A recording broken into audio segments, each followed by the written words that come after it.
जमीन सर्वे 2025 से संबंधित आपका प्रश्न और मेरा जवाब। मैं श्याम प्रसाद सिंह, अधिवक्ता, पूर्व प्राचार्य, इस संबंध में अपनी बात को शेयर करता हूँ। आजकल सर्वे 2025 को लेकर आम जनता को अपने ज़मीन के संबंध में और सरकारी ज़मीन के संबंध में एक अभिरुचि जगी हुई है और वे इच्छुक रहते हैं उसके बारे में जानने का। इसलिए आज हम जानकारी देंगे कि ज़मीन, सरकारी ज़मीन और गैर सरकारी ज़मीन में क्या अंतर है। हम इसे नक्शा पर कैसे देखेंगे कि कौन सरकारी है, कौन गैर सरकारी है, कौन हमारा है उसमें। तो इसके लिए सबसे पहले हम जाने कि सरकारी ज़मीन क्या है। तो सरकारी ज़मीन उस ज़मीन को कहा जाता है जिस पर हमारा मालिकाना हक नहीं होता है, और गैर सरकारी ज़मीन या प्राइवेट ज़मीन उस ज़मीन को कहा जाता है जिस पर हमारा मालिकाना हक होता है। सरकारी ज़मीन में भी दो ढंग का है, एक है गैर मजरूआ खास और गैर मजरूआ आम। गैर मजरूआ आम जो हुआ तो जैसे नदी हुआ, सड़क हुआ,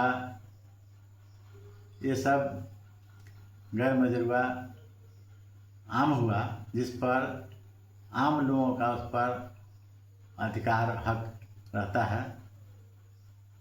और गैर मजरूआ खास जो हुआ वह हुआ जो वह किसी का नाम रहता है और उसे वास्तविक पर्चा के रूप में दिया जाता है। भूदान का ज़मीन हुआ, डिस्ट्रिक्ट बोर्ड का ज़मीन हुआ, रेलवे का ज़मीन हुआ। उसी प्रकार से हम जाने कि गैर सरकारी यानी प्राइवेट ज़मीन, निजी ज़मीन किसको कहते हैं। तो जो ज़मीन रैयती ज़मीन होता है, खतियानी होता है, या केवाला की ज़मीन होता है, या जिरात की ज़मीन होता है, वह ज़मीन जो है गैर सरकारी ज़मीन हुआ। जिरात यह देश आज़ादी के पहले का वर्ड है कि लोग उस ज़मीन को, कुछ ज़मींदार अपने व्यक्तिगत उपयोग करते थे, उस ज़मीन को जिरात कहा जाता है। और इसके लिए हम नक्शा में जब देखना चाहें तो कुछ प्रदेशों में तो सरकारी ज़मीन और गैर सरकारी ज़मीन का नक्शा में अलग अलग रंग दिया जाता है, लेकिन अपने राज्य में ऐसा नहीं है। तो इसको पहचानने के लिए आसान तरीका है कि नक्शा में जब लंबी लंबी लकीर खींच जाए और बीच बीच में डैश डैश ढंग का लकीर हो तो समझेंगे कि यह नदी का ज़मीन है, यानी सरकारी ज़मीन है। दूसरा, उसी प्रकार से लंबा लंबा लकीर खींचा गया हो लेकिन बीच बीच में कटा हुआ नहीं हो तो समझें कि यह सड़क की ज़मीन है।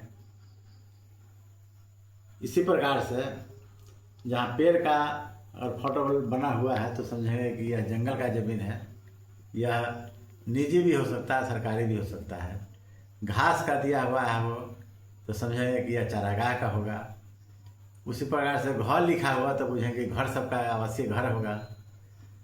इस प्रकार से हम सरकारी ज़मीन को तो अपना छांट लेंगे। बच जाएगा जो रैयती ज़मीन है, तो हर ज़मीन का, सरकारी और गैर सरकारी दोनों प्रकार की ज़मीन का उस पर नंबर दिया रहता है, प्लॉट नंबर रहता है। तो हम खतियान से मिलान करेंगे कि इस ज़मीन का नंबर हमारा कितना है, उस ज़मीन का नंबर खोजेंगे तो नक्शा में हमारा ज़मीन का नंबर मिल जाएगा। तो समझेंगे कि यह रैयती ज़मीन है, यही मेरा ही ज़मीन है। उसका खतियान से देखना होगा, उसको खाता देखना पड़ेगा, उस खेसरा प्लॉट में देखना होगा। इस प्रकार हम अपने ज़मीन को हम नक्शा में आसानी से देख सकते हैं और इसी प्रकार से हम अपने ज़मीन के बारे में पता लगा ले सकते हैं। थैंक्स।